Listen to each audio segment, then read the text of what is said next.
Greatness is not a destiny granted to a few, but a decision available to anyone. I am particularly excited about this morning's keynote speaker. Having served across a wide range of senior management roles, from CEO to VP of Marketing to Chief Innovation Officer, Byron Reese is an accomplished high-tech trailblazer, an inventor, an entrepreneur, and a lifelong historian.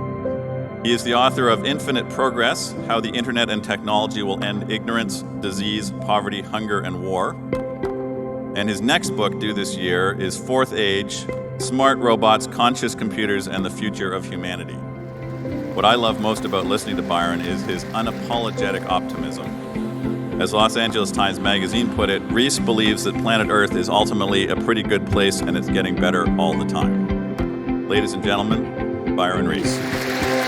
If I just started off by saying, hey, things are about to change, that would just seem like a yawner, right? Like, that's old news. But if you say, things are going to change only for the fourth time in 100,000 years, well, now that's something worth paying attention to. And of course, it's being changed by technology. How do you change your company to stay relevant with the times? And then what do you do when your entire industry is undergoing change? These things are not linear. They happen really quickly. And that's the moment that we find ourselves in today.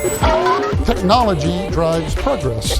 While it took us 3,000 years to go from the abacus to the iPad, in 20 years you're going to have something as far ahead of the iPad as it is ahead of the abacus.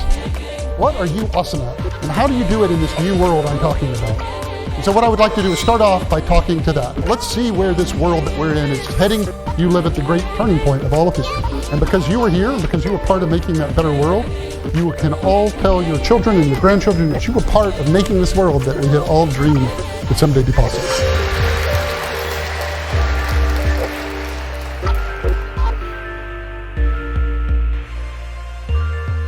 In 1964, Bob Dylan released an album called The Times They Are A-Changing. In fact, if you look across the expanse of human history, things have only ever changed 3 times, and they were all 3 brought about by technology. The first time things changed was 100,000 years ago, and that's when we got language. Language is our key feature as a species because it allows us to coordinate our actions.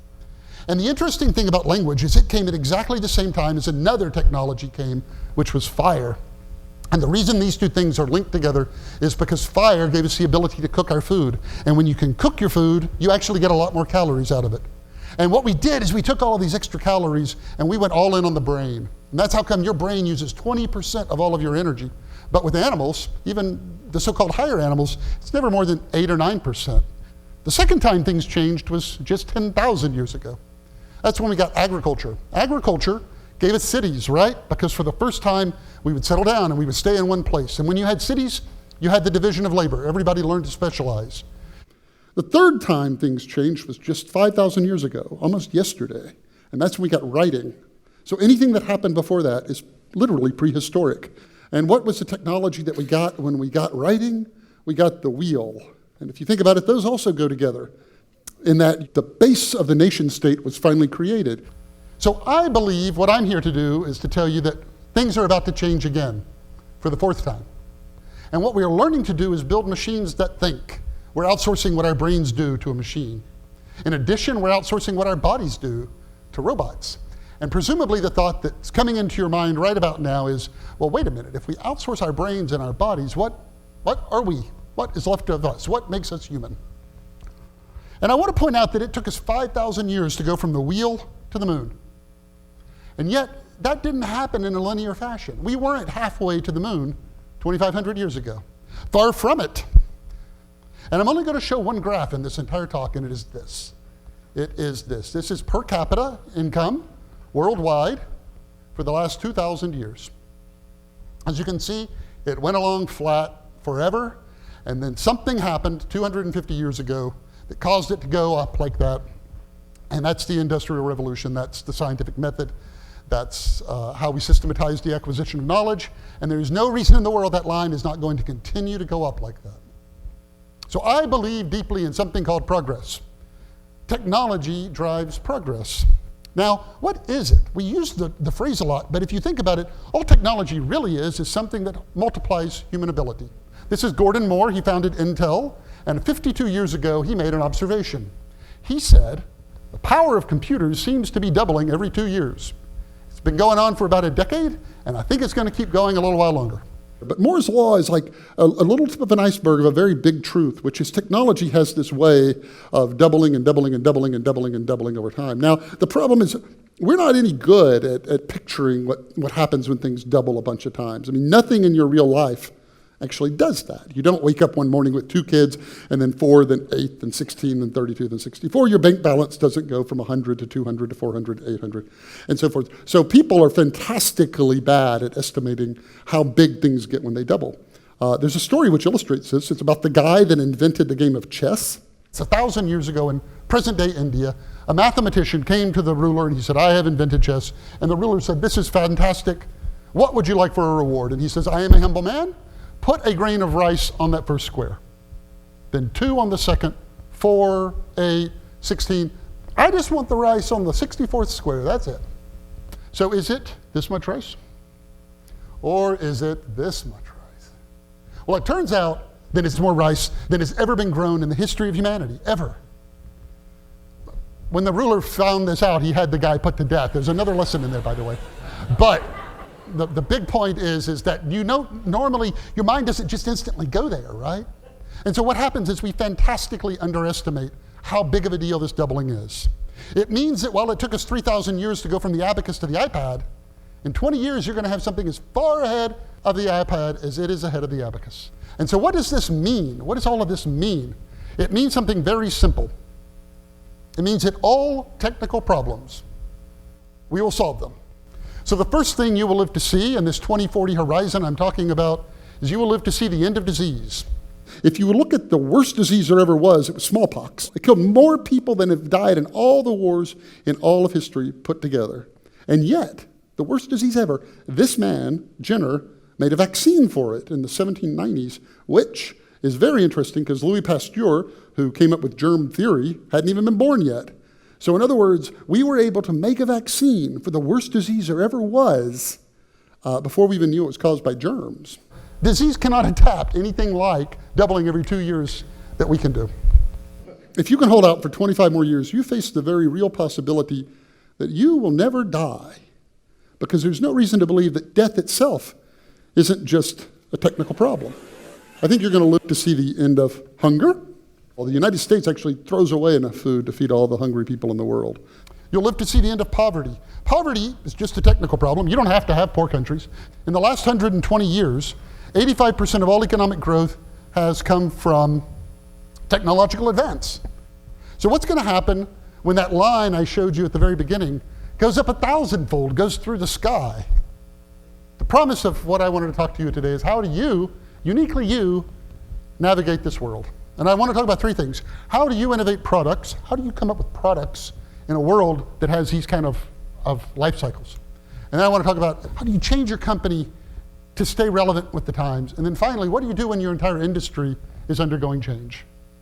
I'm going to give you 3 guidelines. They're all going to sound like something out of the Da Vinci Code. So the first one is learn to listen with your eyes. The second one is solve the problem no one expects you to solve. And the third one is study the data that others ignore. You see technology disrupt more industries. What we find is that entrenched players aren't generally going in and competing the way they used to. So ATM machines, they make a machine and everybody said, oh, that's the end of tellers, right? Well, what happened is when the technology came in and lowered the cost of a teller, banks responded by opening more branches because they could provide better customer service. And there are more tellers employed today, by far, than there were before the ATM came out. The examples are endless of technology coming in and lowering the cost of one thing, and then entrenched players using that lower cost to compete in an entirely different way. Now, I'm not trying to sugarcoat any of what's going to happen in the future. We're going to have disruption occur. It's happened before and it's going to happen again. And it's probably, frankly, going to happen to all of us in one form or the other. And if it's any comfort, we've been here before, right? Like the Industrial Revolution. I mean, if you had said, hey, 90% of the country farms, and people said that at the time, like, you can't pull these people off the farm who that's all they've ever done, put them in a factory where everything's different and they have to learn all this new stuff. And of course, it happened. We had the Industrial Revolution, and I think the most underutilized resource in the whole galaxy is human potential. And people who think there's only a finite number of jobs actually misses the point entirely. And because technology magnifies what you're able to do, technology means all these new jobs progressively pay more. And that's why you always have disruptive technology in the United States history and full employment and rising income. Now, there is an argument that people make when they hear this, and it goes like this. They say, well, that's all well and good, but what happens, unfortunately, in the grand scheme of life, is that technology generates new jobs up here, generates these really awesome jobs, like geneticist, and technology destroys jobs down here, like cab driver. And then the setup is always this. You really think that cab driver is going to get a job as a geneticist? So the question is not, can the cab driver be a geneticist? The question is, can everybody do a job just a little harder than the one they have today?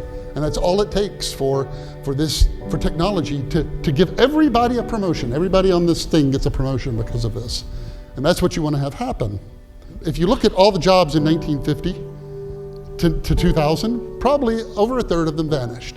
If you look at the difference between 1900 and 1950, over a third of them vanished. There are three views about this. One is that we're not going to have any unemployment. That's what I hold to, that technology is what people use to improve their productivity, and that's what's been going on for 200 years, and there's nothing particularly different about this. Now, it's the vanity of every age to think they live at the great turning point of all creation. Having said that, we live at the great turning point of all of creation. Everything in this world that we have ever wanted to build is a kinder and juster world within our grasp. So I would just close off by saying this. Why do we still read Shakespeare 400 years later? We read Shakespeare because we still know all of those people, because humans don't change. And so if you come back in 100 years or so, still alive, all of you, I'm going to point out that we're all still reading Shakespeare. Thank you very much.